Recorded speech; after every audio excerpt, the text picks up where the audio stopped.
Go on live. You always have to go on live, and then it has to have to mute it because somehow it doesn't mute directly.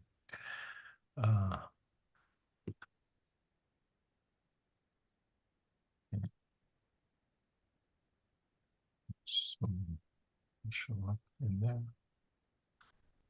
It's always a 30 seconds to go on live, and then it has to. There you go. Now I can mute it. Perfect. And I'm going to share my. So my microphone works. Yeah, it works great. It was great. So you can see here the. Can you see the screen there? Yeah. Yeah, all is good. You can see the PowerPoint. Yes. Perfect. Let's see. I'll wait until it's just. Let's see.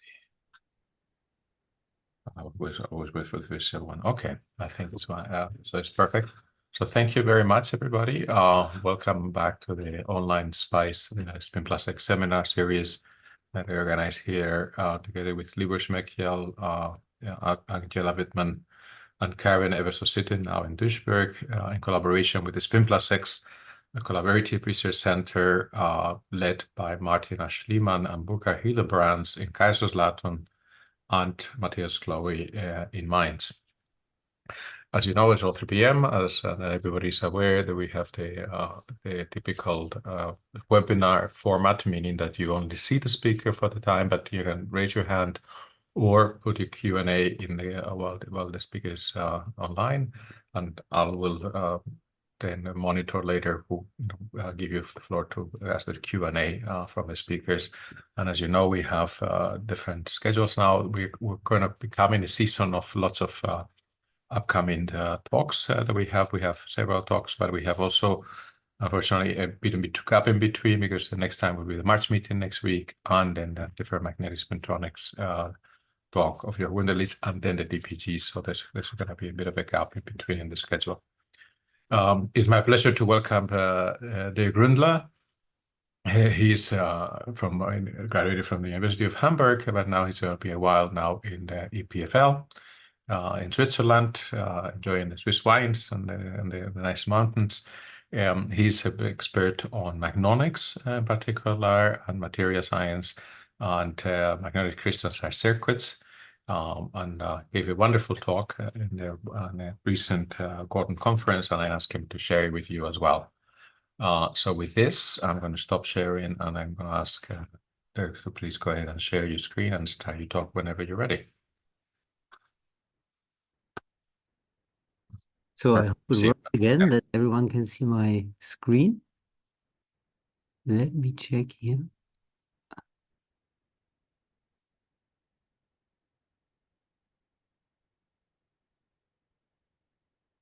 Thank you very much for the introduction.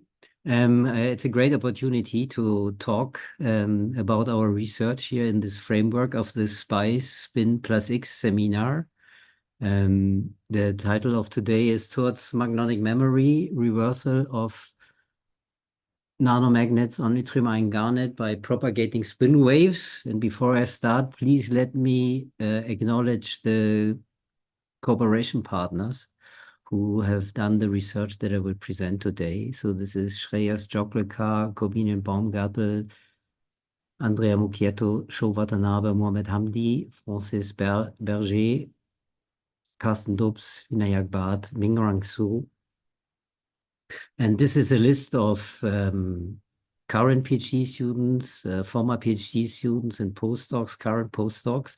And you see that several people have worked on the subject that I will present today, because we think this topic that spin waves can reverse nanomagnets it's a very important topic, because this will allow us to store microwave signals and magnon signals directly in the magnetic material with which we are dealing.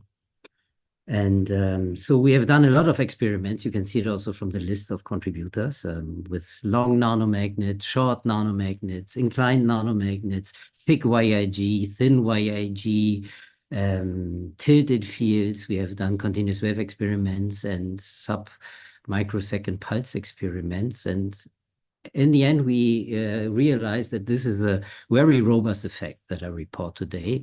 Within the next 45 minutes, I cannot refer to all the experiments that they have done, but I want to assure you that what I report today is a robust effect. Though we have done so many experiments, there's not yet a quantitative theory. So when you listen to this talk and you have some ideas how to develop a quantitative theory concerning the reversal of nanomagnets with magnets, we will be happy to learn about this. I will give our idea how we interpret our results, but as I said, quantitative theories I think are not yet available. So this is the outline of the talk. I will give a short introduction or a short motivation why we explore magnet-induced reversal in ferromagnet hybrid structures. Then I will show the basics and the dynamic imaging of a microwave to magnon transducer, because this is the backbone of our experiments on shortwave magnons. And then I will show you the reversal of bistable nanomagnets induced by spin waves. And finally, I will show you some experiments where we have investigated the magnon propagation in the ferromagnet yttrium garnet underneath nanomagnet arrays. And then I will end with a summary. The main experiment that we are dealing with today is shown here. So we will have thin films of yttrium garnet, the ferromagnet. On top, we put nanomagnets. Here you can see in green stripe-like nanomagnets. Because of the elongated shape, they are bistable and they know preferably two states pointing, let's say, into the wall or out of the wall in this sketch. And then we apply microwaves to an integrated coplanar waveguide. These are these orange 3 metallic lines. This microwave signal is then transferred into spin waves, which can propagate along the YIG and then enter a second region with nanomagnets. Here it's shown like a second array of stripes underneath the coplanar waveguide to detect inductively the signal of the spin wave has come to this array. So what we will explore today is not only the function of these nanomagnets as so-called grating couplers to launch short wavelength magnons, but we will also address the reversal of such nanomagnets via propagating spin waves. Then in the end, I will show some experiments where we put nanomagnets in the region between, and also want to convince you that we can switch them with magnons. So what is the motivation behind this? I think we all know the so-called energy crisis with current information technology and communication technology. So here's an old graph as how the total electricity demand of information technology grows as a function of the coming years. I think this graph was even done before we have seen this massive usage of ChatGPT. So this development of the electrical demand is not sustainable. So we urgently need new computing paradigms. And in this context, magnons can play a role. And this has been further substantiated by micromagnetic predictions, which I repeat here. From the Chaba group, they have shown that one can build neural networks with magnons, and in this way we can have an alternative approach to computing, which might be more energy efficient and also more adapted to the needs of machine learning and artificial intelligence. So the main idea behind this is that we encode data into microwave signals, put here into an antenna which resides on yttrium garnet. This microwave signal is then transferred into spin precession into a spin wave propagating in YIG. And what they have been shown by Chaba is the following, that if these spin waves go underneath an array of nanomagnets, there are interference effects both in the linear and particularly also in the nonlinear regime of spin waves. And the interference can now guide the signals depending on the frequency to different detectors. And via this means they have shown that one can build up a neural network and vowel recognition and neuromorphic computing. So what is very important is that on top of the YIG, there are nanomagnets which provide, so to speak, a functional gating. And in particular, for the training of this neural network, one needs to change the state of the nanomagnets. So far, it has been done by programming the micromagnetic simulator. But in the end, we need to find a smart way, perhaps a magnon-based way, to reprogram these nanomagnets to have the full functionality of the neural networks. So from this, we can summarize that ferromagnet hybrid structures enable hardware implementation of neural networks and later on in memory computation, and transferring the microwave signals to magnons promise operation at very high frequencies and on nanoscale length scales, because the wavelength of the microwaves is shrink by up to 5 orders of magnitude. So in this talk, I want to give you first some insight into microwave to magnon transducers to generate shortwave magnons in the YIG.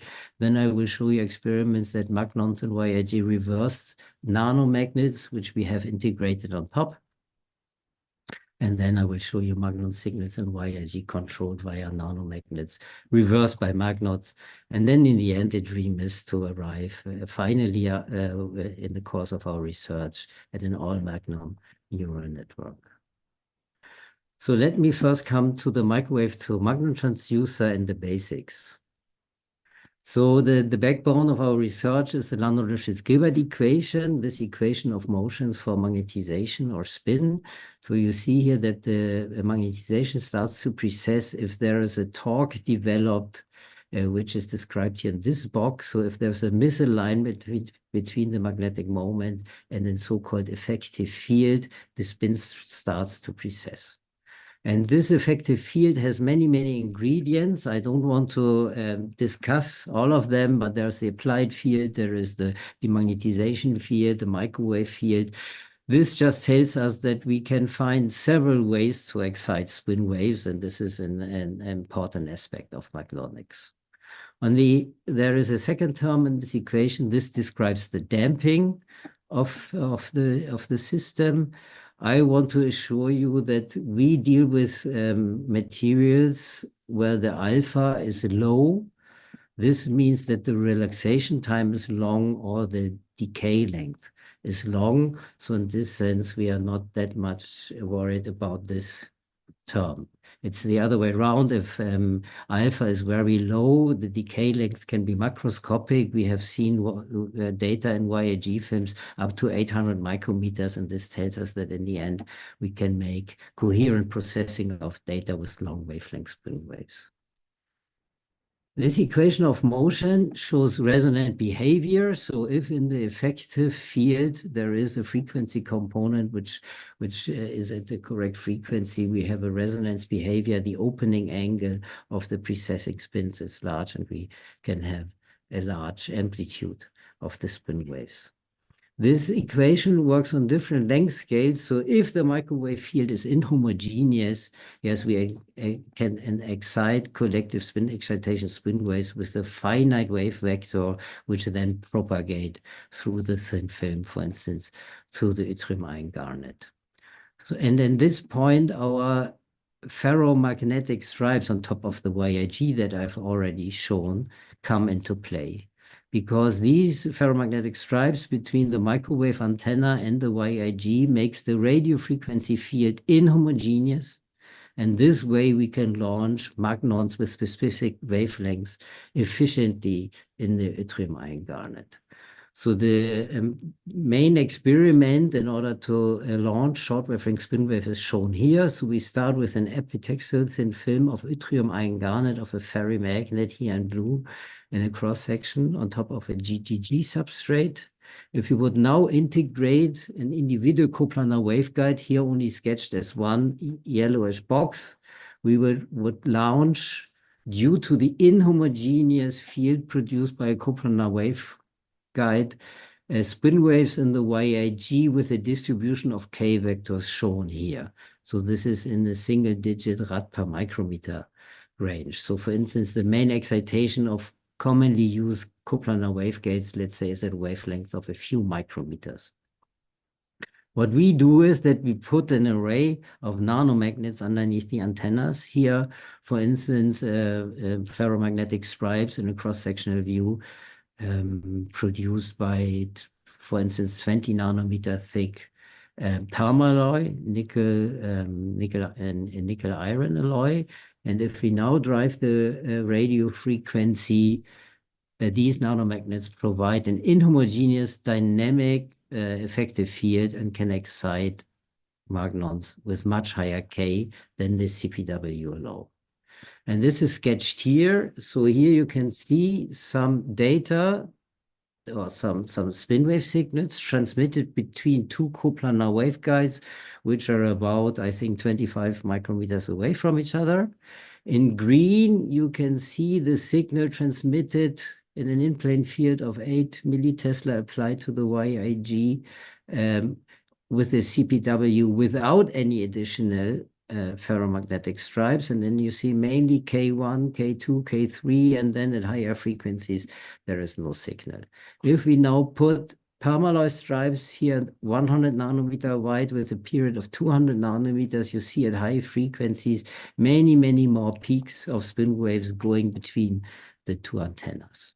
We have labeled these peaks with G plus minus K1, 2G plus minus K1.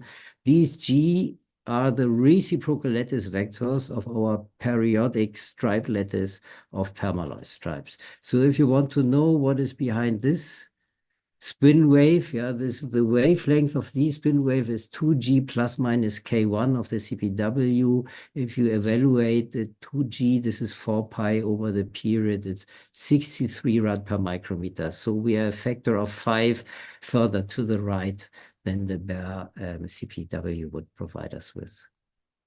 Yeah, so because we have here a period of 200 nanometers, this would be a wavelength of 100 nanometers.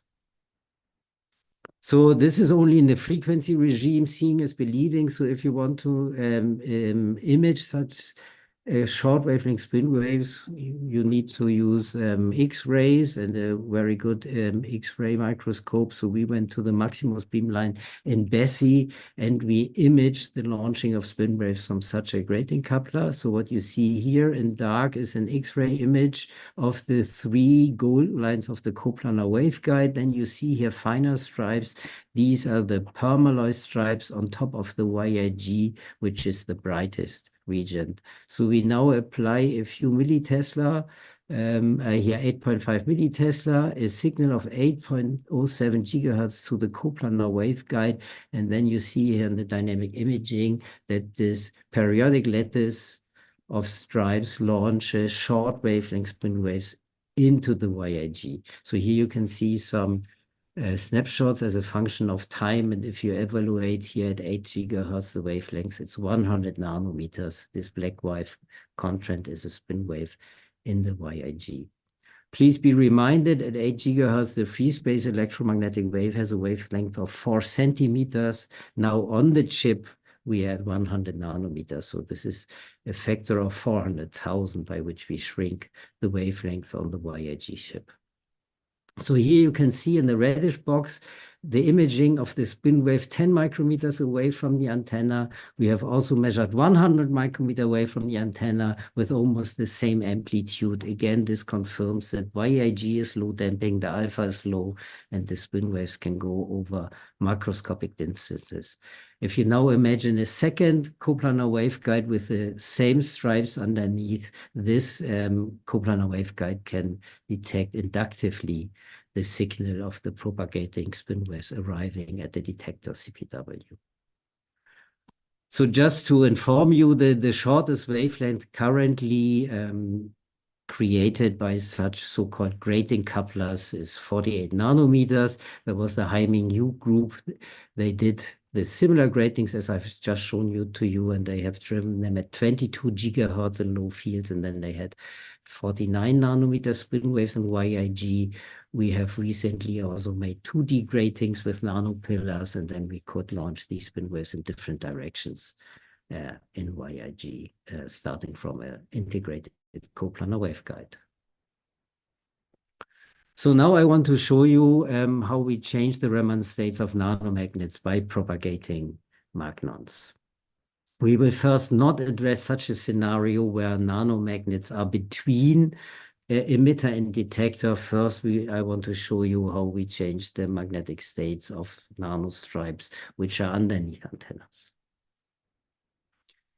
We are not the first to address magnon-induced micromagnet reversal. There have been reports before. Here I just cite one of the early works.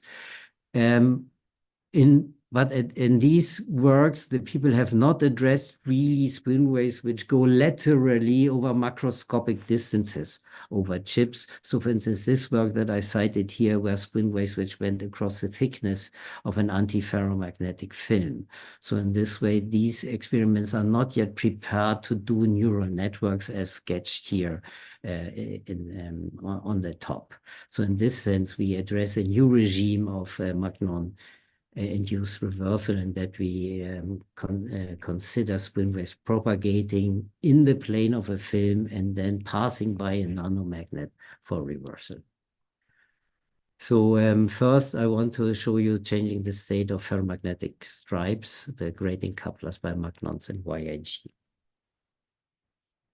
So here you can see one of our devices, so two coplanar waveguides. I hope you can see that underneath the coplanar waveguides, there are permalloy stripes. The same arrays are also put here to the side for further experiments and to order to convince you that we can produce such stripes nicely on YIG. Here you can see the ends of the nano stripes that we have used. Here you can see permalloy stripes with a width of 100 nanometers, a period of 200 nanometers on top of YIG.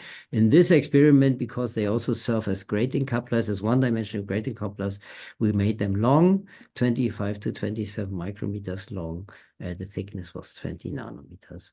So now we perform such experiments, as I mentioned to you, yes, that we excite spin waves on one antenna, and then they propagate over 25 micrometers and are then detected by the second antenna. And what we do in the following, that we map out the transmitted spin wave signal as a function of applied magnetic field applied in this direction in the so-called Damon-Eschbach configuration, that the K vector is perpendicular to the H. And we map out the transmitted spin waves as a function of power that we apply to the VNA. Yeah, again, here the sketch of the device. So the distance between the coplanar waveguides are sometimes 50 micrometers, sometimes 25, sometimes 120 micrometers. It depends on the experiment, just to give you an idea.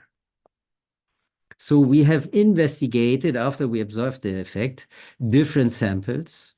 So we have put the permalloy stripes directly on YIG in the initial experiments, but in order to explore the mechanism behind the switching that we observed, we have also produced samples where we made thin films of kappa between the permalloy and the YIG, and thin films of SiO2 between the permalloy and the YIG. With these additional spacers, we can still allow for dipolar coupling, and with kappa, for instance, also for spin pumping, but we suppress the exchange interaction between the permalloy and the YIG. And you can find papers or archive papers where we discuss these samples separately if you are interested in further details. So what we now do is that we send spin waves from one coplanar waveguide to another.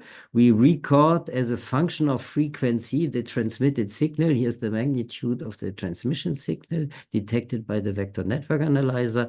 And we sweep the magnetic field from negative fields to positive fields. And whenever you see here a dark contrast, either as a single stripe or as an oscillating signal, these are propagating spin waves between the emitter and detector CPW with permalloy grating couplers, as mentioned before, which are about here, I think, 15 micrometers away from each other. And if we now come from negative field, we go to positive field, you see here nicely high frequency branches, which are these so-called grating coupler modes with a large K or small wavelength, because they had high frequency. Then you see there's a region of fields where these grating coupler modes are not there. This tells us the grating couplers are magnetically disordered. They don't work as a periodic lattice and don't give rise to the short wavelength spin waves. And then we can regain the signal.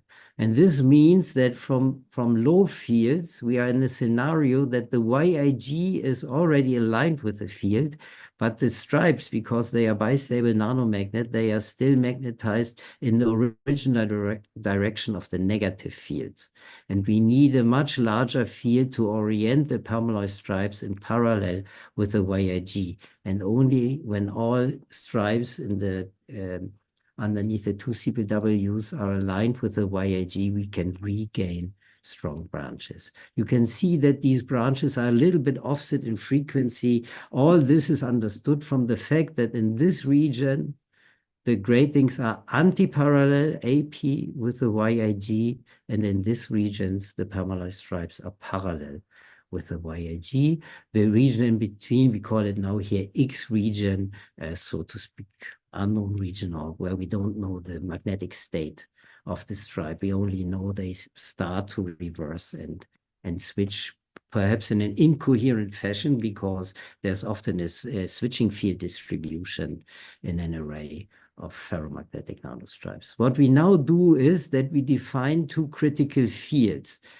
A critical field 1 when the AP branch disappears, and the critical field 2 when the parallel branch appears. This gives us a measure of the field where the reversal of stripes in an opposing field starts, and then the reversal ends. In some sense, this is a measure of the switching field distribution of all the stripes in our samples. So these data were taken at a very low power of the VNA. And if we now make the same measurements with higher and higher power at the emitter, you see that this branch in the parallel configuration extends to smaller and smaller fields. This means that the reversal field of the nanomagnets are reduced by a higher power of the CPW. If we are at -5 dBm, we only see the parallel branch. So in other terms, you could argue the stripes already switch to the parallel state with the YIG at a very low field, where the soft magnet YIG turns into the field direction. So we see that the three distinct transmission regions, A, P, X, and P, depend on the power of the VNA, and the critical fields for the disappearance of branches and onset of branches reduce with the power that we use. And this we took as a signature of magnon-induced nanostripe reversal. And as I said to you, we have made many, many experiments to confirm this. But let's look into more detail into this. So what we now do is that we extract these two critical fields and plot them as a function of power. And then you see, for instance, with permalloy on top of copper on YIG, we find that this is the initial switching field distribution, let's say without with almost no power applied to the CPWs. And then when we launch the spin waves, yes, the critical fields or the coercive fields go down. But in these samples, they don't reach zero field. But if we have the sample with a silicon dioxide spacer, we see that the coercive fields reach zero or come very close to zero. Yes, so at high powers of microwave signals and magnons, as I will show in a few moments, yes, we can reduce the coercive field to practically zero of the stripes. So what we now do in the following is that we want to know which magnon, which spin wave produces the switching of stripes at lower fields. So what we now do is we go to 14 millitesla, and then we analyze, yes, which magnon switches the stripes underneath the emitter, let's say at -15 dBm, which magnon switches the stripes which we attribute to the detector CPW, let's say at about -10 dBm in the sample with the copper spacer, and minus about 20 dBm and -15 dBm at the silicon spacer. So for this, we make the following experiment.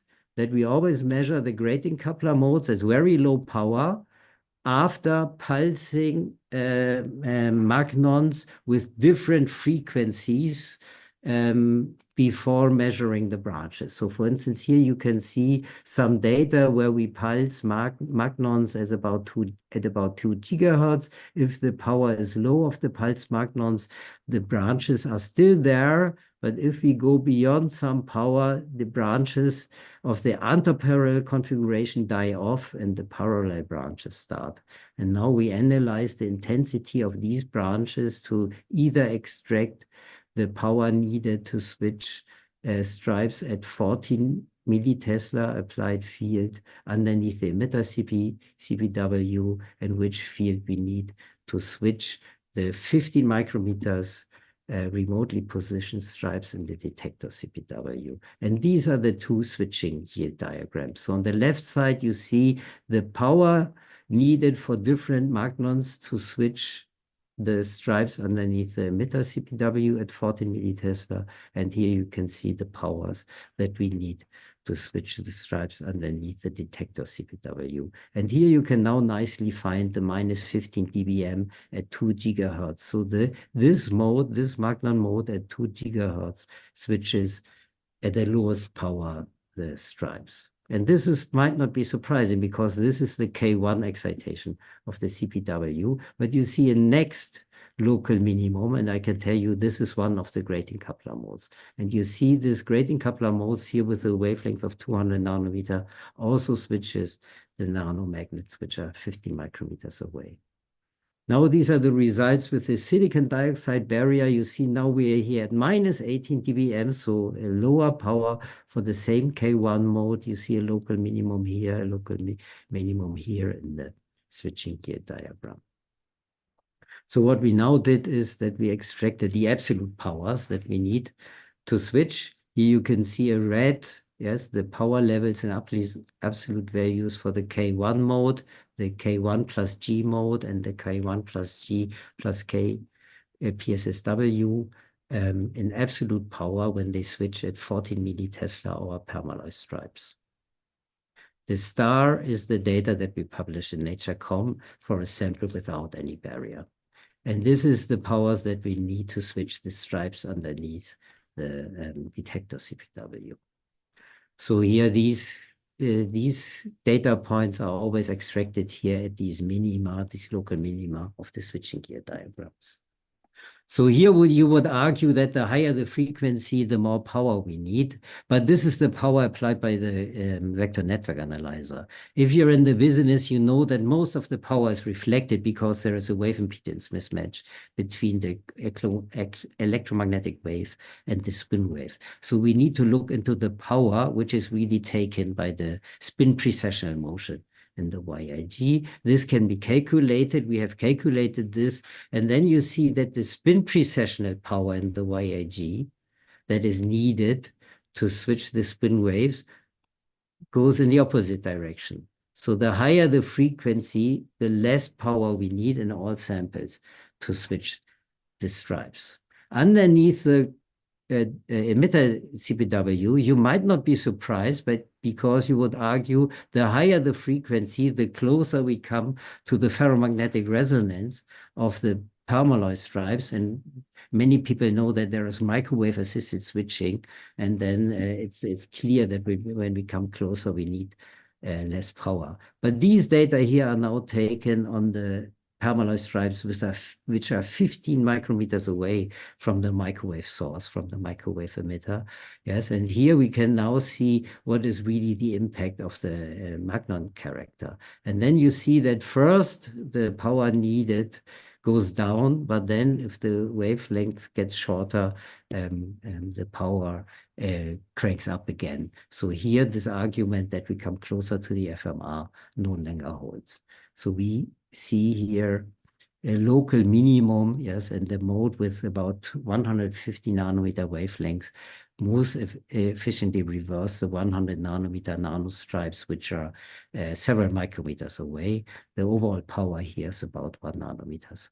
And this frequency is clearly below the FMR of permalloy. So this must be ascribed to the spin waves which are in the YIG. Please also note that the system with the silicon dioxide barrier shows the lowest power for switching consistently.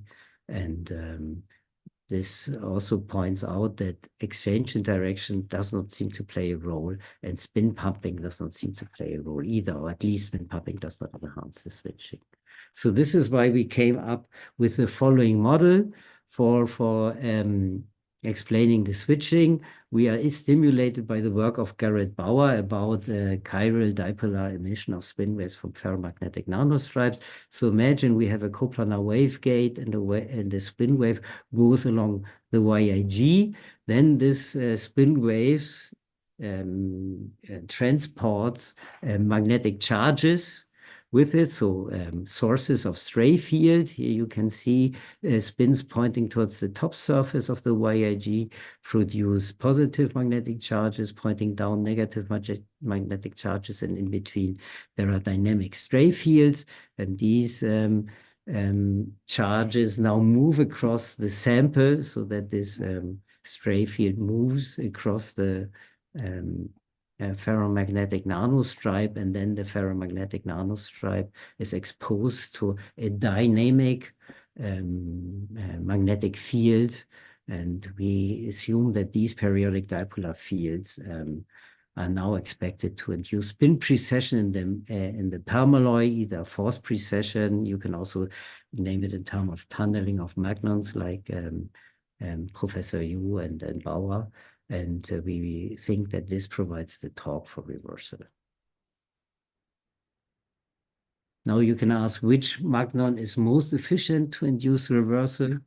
Our guess is that this is the magnon with about 2 times the width of a nanomagnet. This is not yet confirmed. We need more experiments, but our data with the minimum, what you have shown on the slide before, suggests that the wavelength of 2 times the width was most efficient. And this, to our understanding, makes sense, because then this magnetic charge pattern, then this region of positive stray fields is exactly commensurable with the width of the stripe, and so the dynamic magnetic field has the most efficiently transfer the dynamic stray field effect to the stripe. If the spin wave is a long wavelength, this oscillating wavelength comes with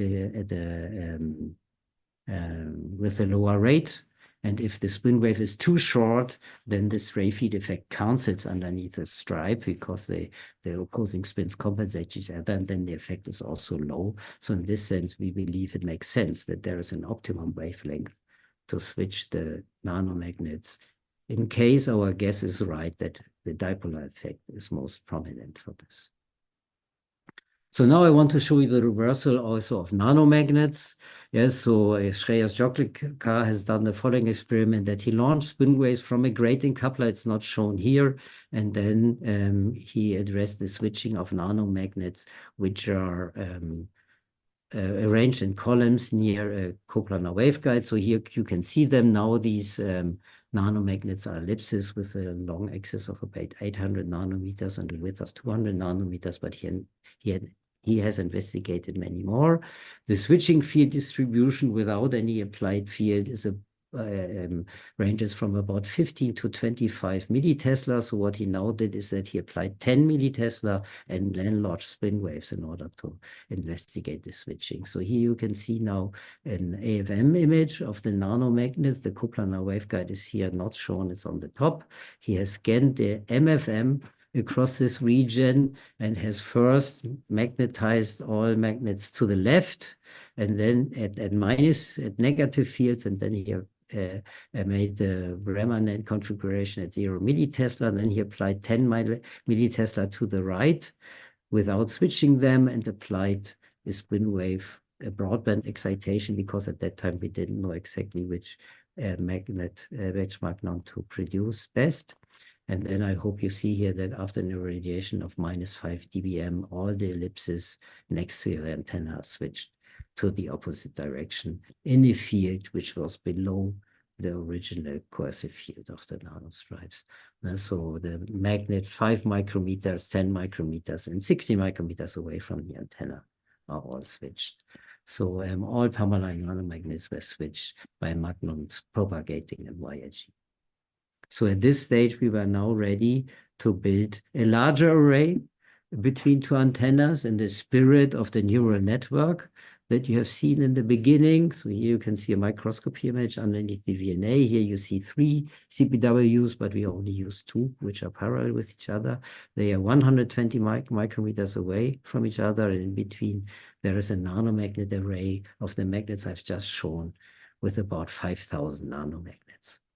And so what we now do is that we send a spin wave at low amplitude from one CPW to the other in order to see if really spin waves go over 120 micrometers. And here you can see the frequency resolved branches as a function of applied field.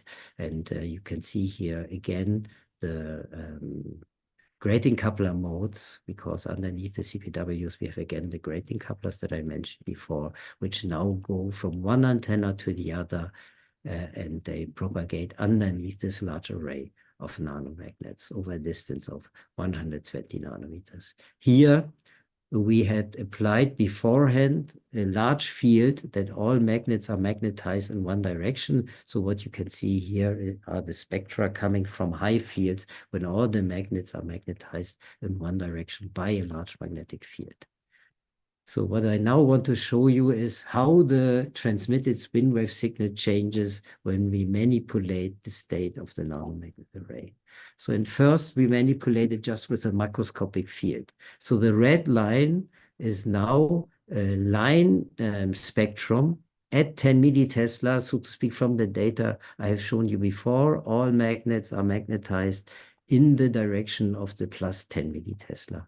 And if we now take a signal between the two CPWs in such a configuration that we went beforehand to a large negative field and then come back to 10 millitesla, then the YIG is parallel to the 10 millitesla, but the nanomagnets stay still in the negative direction. And this is then here now the blue spectrum.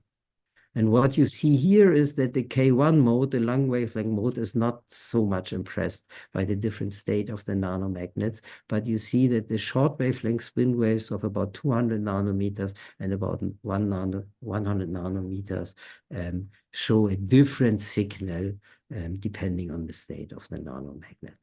So here we have changed the state of the nanomagnet with a magnetic field, yes, but we can also change the state of the nanomagnets with magnons. So what you see here is that we turned around the experiment. So we first measured the blue curve.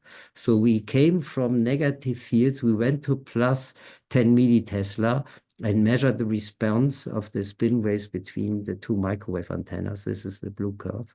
And then we applied with a large power, a magnon signal, but we didn't change the magnetic field and measured again. And then we took the red curve. So, and I hope you agree that the red curve resembles in somewhat the curve that we had beforehand with the fully saturated nanomagnet array. So it seems that this high power of magnons were able to reverse many magnets in the nanomagnet array while keeping the field fixed. And I think this is an important experiment for going in the direction of a magnon-based reconfiguration of a neural network. So we believe that magnons reverse the large array similar to a large magnetic field, and in particular, shortwave magnon signals are modified by the different states of the nanomagnets. They are modified more than the long wavelength spin waves, and this is also a good message for nanomagnonics and nanoscale neural networks. So at this point, I want to stop, and I want to thank the many cooperation partners in the group and outside the group that have enabled this research on magnon-induced reversal. Here you can see photos of former and current group members. We also thank our colleagues at the Maximal Beamline. We thank Carsten Dobbs for excellent YAG and Vinayak Bhatt for several experiments on nanomagnets on YAG. Thank you. So with this, I come to the summary. I hope that I have shown you some aspects of our nanomagnonic toolbox for future neural networks and in-memory computation with spin waves. As I hope I could convince you that magnons and YAG reverse bistable permaline nanomagnets, which then in turn can control the magnon signals. And our experiments suggest that dipolar effects are key to explain the magnon-induced reversal. I had no time to show you experiments where we have launched spin waves from different antennas propagating under nanomagnets and then performing interference experiments so that we can really dream of wave-based logic underneath nanomagnets on top of YAG. But we have explored this in detail with different lattices of nanomagnets on YAG. And there I can give you the good news that between constructive and destructive interference of spin waves going underneath nanomagnets, there is a contrast of up to 31 dB for short wavelength spin waves. To our knowledge, this is a record value for the so-called extinction ratio for interference experiments with spin waves in any magnetic system. And this is also very promising for the experiments that were simulated by the Java group, which relies on interference underneath nanomagnets arrays. Thank you very much for your attention. Thank you very much for a great talk, Dirk. So we're open now for questions from the audience. If you want to raise your hands, we'll kickstart with Burkhard, please. Yeah, thank you very much, Dirk. Very nice presentation and especially very nice results. But let me try to understand it. So you are switching nanomagnets, but you can only switch them in one direction or in both directions. This wasn't really clear from your presentation. So far we switch them using a small bias field. So we switch them from a configuration that are opposite to a small bias field and then switch to the direction of the given bias field direction. So essentially, so in this sense, it's not yet toggle switching, which would be the dream, where we have some ideas how to do it, and perhaps in a year from now, I can tell you whether our idea worked or not.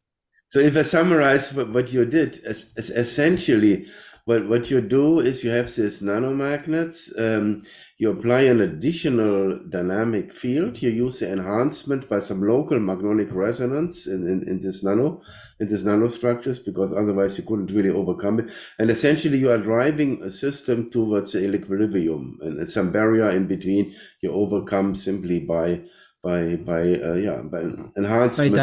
By dipolar stray fields. You can phrase it this way at the current stage of the experiments. Yeah. And what is very encouraging is if we don't discuss this in terms of lowest energy that we need to switch it. You might have seen this graph where we went to higher and higher powers of the VNA, and then the coercive field went virtually to zero. What you would expect. So in this sense, we can, let's say, reduce this bias field, which we still need to a minimum value. But I agree with you, currently we need it to give a preferred direction. And my hint would be, I mean, in this micro and nano world, the strongest field you have are the demagnetizing fields. Yeah. And if you are able to create, of course, the demagnetizing field are always the largest, which you have. And if you are able, and the problem is that in the nanostructures, which are permalloy, the demagnetizing fields can be much larger than in YIG, because YIG has a very small saturation magnetization compared to permalloy. Yeah. So if you really excite something within permalloy, you get probably much stronger effects. So I would have a better view on then we would go also, and you also made experiments in this direction, let's say 10 or 15 years ago, with the microwave-assisted switching, where you really use then also the resonance of the permalloy. What I wanted to stress here is that magnons and YAG, which do not hit the FMR of permalloy, can reverse the magnetization at low powers with a bias field currently. Thank you. Okay. So the next question from Kang Ling Yu, please. You can unmute yourself if you can and ask your question. Hello, Professor. Can you hear me? Yeah. And I have a very naive question about the switch material. So I want to ask a very naive question. Why you always use the permalloy? Did you try any other materials like cobalt or cobalt iron or cobalt iron boron? And about the thickness of the switch material, have you tried any other thickness? Yeah, thank you very much for the question. It's just a multi-parameter space, and what we did first is that we stayed with the same combination of materials, and we reduced the length, let's argue, of the nanomagnets from, in the original experience, we had 25 micrometers, as I said. We reduced them. I think the smallest length that we have investigated now is perhaps 200 nanometers. So we reduced it. By this means we changed the shape anisotropy. By this means we changed the internal field of the permalloy, but we always stayed with the same material to have a consistent data set. And permalloy is the preferred material at this stage because we in some sense, we control the energy terms that were also mentioned by Burkhard Hillebrand, the demagnetization field. We just change the anisotropy field, so to speak, only by the shape. And we don't need to worry about the magnetocrystalline anisotropy or so, which often come into play in other materials. I agree with you. We should, or we must investigate other materials. It's just a lack of, let's say, manpower and time. So, and with the thickness, we stayed with permalloy 20 nanometers because our group did a lot of experiments with this thickness, so we know the material very well again. And we just stayed by this in order to start from safe grounds.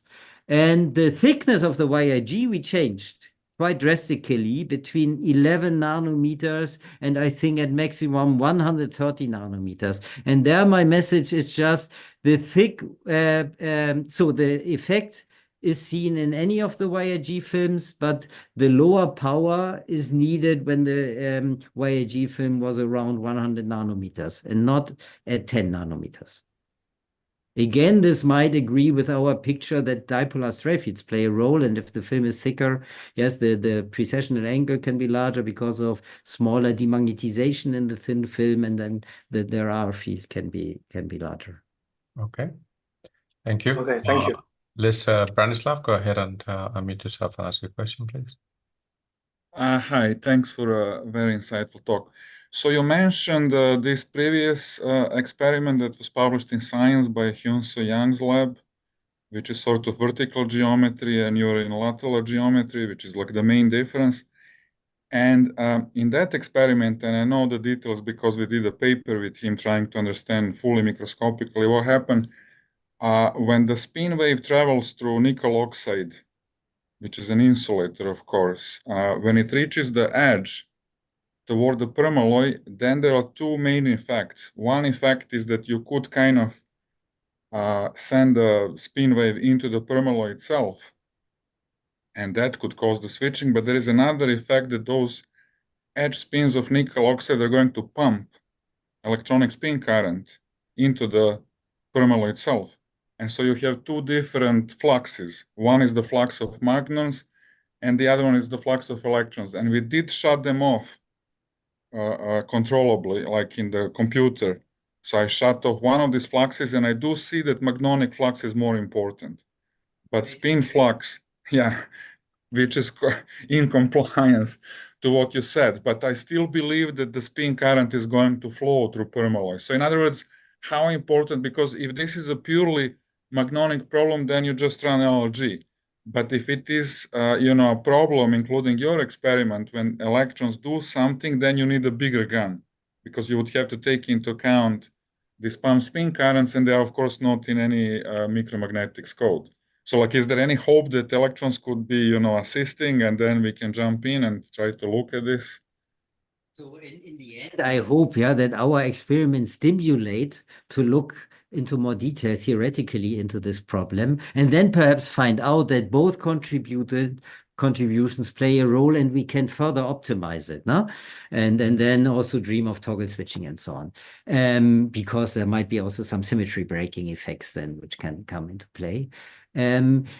Stimulated by this discussion in the literature concerning the original experiments, we did the 3 different types of samples. Now we put permalloy directly on YAG, and we separated them using either copper or silicon dioxide in order to control the different contributions. This is why we did it, not stimulated by this discussion in the literature. And so far, our data show that permalloy, which is separated by silicon dioxide, 5 nanometer thick, shows the best, or the switching at the lowest powers. In this sense, if perhaps you agree, we have switched off spin pumping. Sure, yeah. I mean, they were also inserting in their science paper, they had a part when they were inserting stuff in between, and that motivated us to look theoretically what happens. Yeah, so currently, our conclusion is the same, that magnons are the main. If I disconnect the transport of spin current carried by magnon, then I don't see the switching. I'll send you the movie, by the way. There is a nice movie of this stuff. So, and thank you for making this comment. We have tried to make the micromagnetic simulations. We are certainly not experts in this, so we use the common codes and so on, and we could not reproduce our results. We also with different shapes and so on and so forth. So, but in the end, so far, I must say, yes, that we have not considered perhaps rough interfaces or so. In earlier years for exchange coupling, people have discussed the orange peel effect and so on. I'm not an expert in this, but perhaps we also need to consider more realistic samples to explain what we encounter in the experiments. Okay. Good. Very interesting. Any further questions from the audience that I see up and above? There's one more from Tero. Go ahead and I'm gonna maybe promote you to panelist if you can, but if not, go ahead and 1 second. He'll just Toeno, can you unmute yourself and ask a question? Yeah. Yes. Hello, Dirk. Thank you for the nice talk. I have a very simple question. How does the presence of these permalloy magnets affect the damping of the spin waves? So we have, in fact, thank you very much for the question. It's a very important question. So we have tried, you mean the damping in the YIG? I mean the damping of the spin wave in the YIG, yeah. Yes. Now let me check. If we have, so we have made experiments, yes, that we have sent spin waves underneath grating couplers, and then we have put the microfocus BLS on the other side to see, yes, what is the signal strength crossing over the going underneath the coplanar waveguides. And I must tell you that there were some, now I don't know exactly again the exact frequencies and so on, but there were some frequencies where the spin wave signal was really damped out quite substantially by the stripes which are on top of the coplanar I can waveguides. imagine So in this sense, this already tells us that Yeah. there is some pumping from the spin waves into the permalloy.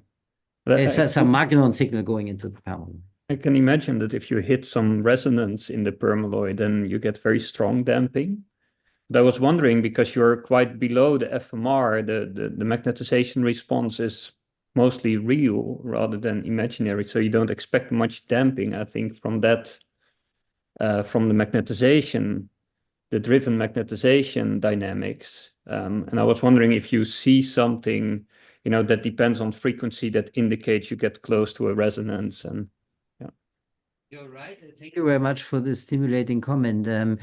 We have tried to look into this, but we have not conclusive results. In fact, we also turned it the other way around. Perhaps I hope this makes sense. So what we did is that we measured the thermal spectrum of the permalloy stripes in the presence of different spin waves which went across YIG.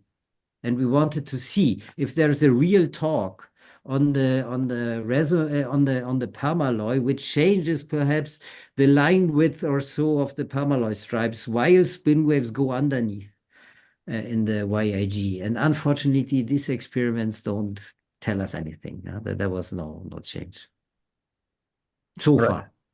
Well, thank you very much for the talk. Perhaps this is now a good link to a former question. That we should use some other materialized stripes which have perhaps lower damping from the beginning, and then we repeat this experiment than our permalloy. So, yeah.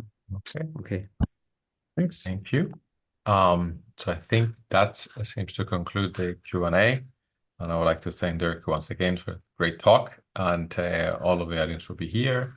And I hope to see you guys all in 2 weeks' time. Remember, next week is the APS March meeting, so we will not have a talk to not conflict with that. And I wish the rest of you a wonderful day. And the ones in the US that are signed up, the rest of the day for us, not so long of a day. And thanks once again, Dirk. It was a great talk, and for the people for the Q&As. So with that, I thank all of you. I think I can now turn off the streaming. 1 second, where's the stream? Where'd it go? Okay. Nice. Try to find the stream. Yeah.